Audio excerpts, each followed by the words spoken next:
absolutely a farce, prompting Jim Hoffman to write Building a Better Mirage, NIST's 3-year, $20 million cover-up of the crime of the century. If you want to see all of these points, which I'm going to breeze through now, do go to Jim's excellent website. In fact, you can see this report on our excellent website.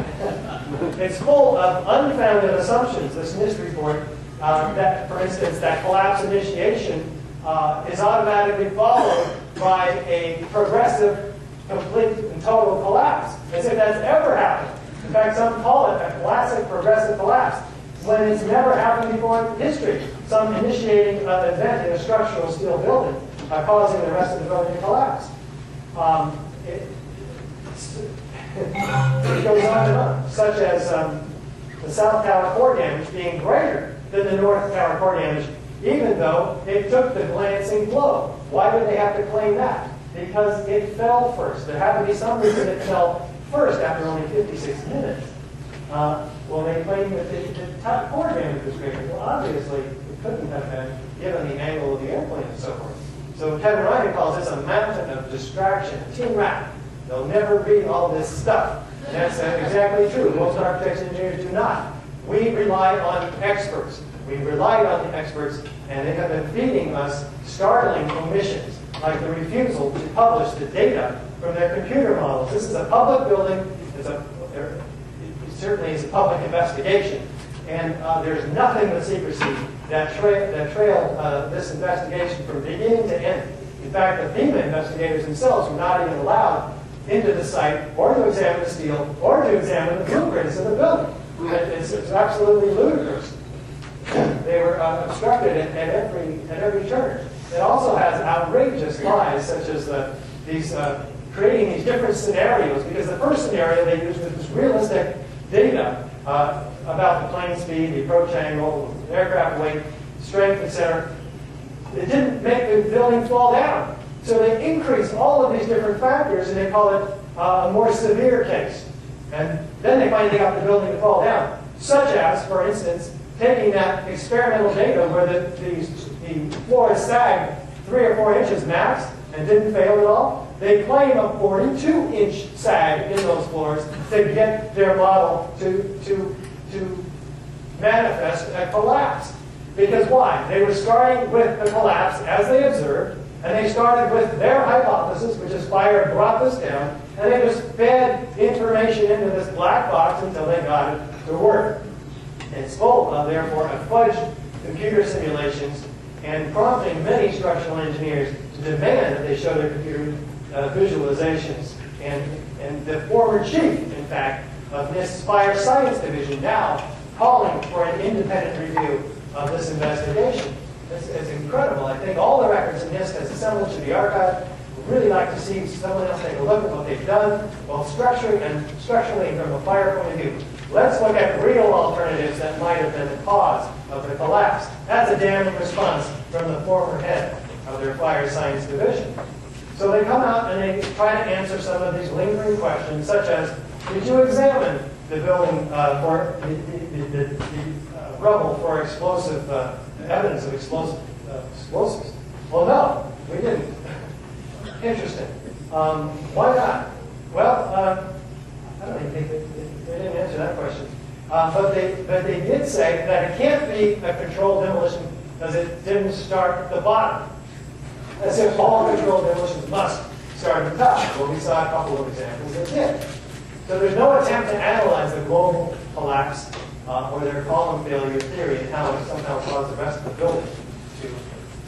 You got to look at this stuff. It's amazing.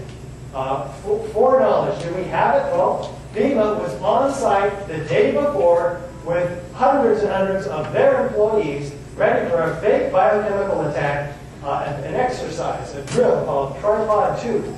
Tom Kenny says, we collapsed before we actually get out of the building, so we were trapped in the building and 15 minutes in front. We were told the World Trade Center building was going to collapse. Did he tell the firemen that the World Trade Center was going to collapse? No. Did he need a few heroes? Very, very interesting. He's being hounded by every truth, 9/11 Truth Squad, every city he goes into, being asked these questions. And I encourage you.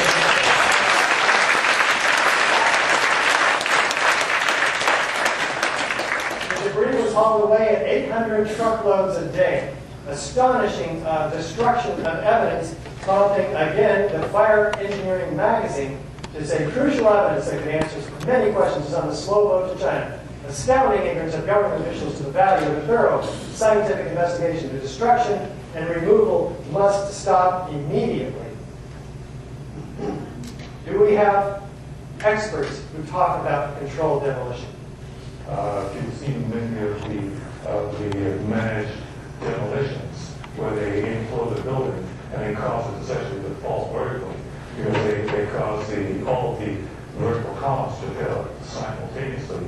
That's exactly what it looks like, and that's what happened.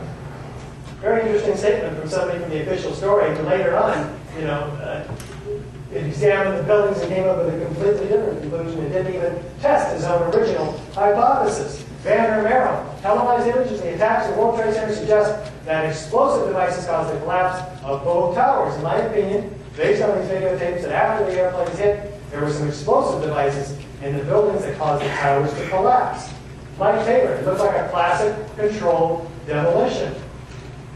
William Rice, structural engineer, the prevailing theory would have us believe that each of the twin towers inexplicably collapsed upon itself, crushing all 287 massive columns on each floor while maintaining a free fall speed as if the 100,000 or more tons of structural supporting framework didn't even exist.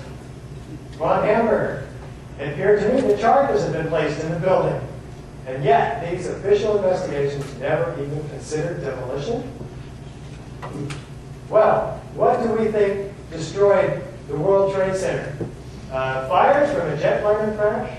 An unusual top-down controlled demolition? A gravitational collapse? Explosions?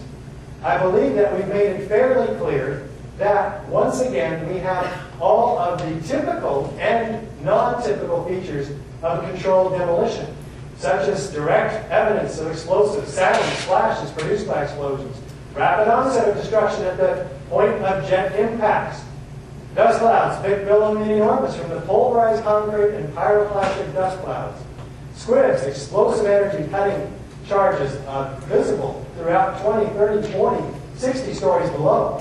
The collapse, demolition waves removing the column support equally all around the building at once, where the steel skeleton is broken up for shipment, resulting in a straight-down symmetrical collapse exploding outside the footprint at virtually free fall speed of collapse, showing no typical characteristics of destruction by fire whatsoever. Again, fire can't account for any one of these characteristics, let alone all 10. We have whistleblowers and expert corroboration and foreknowledge of these collapses.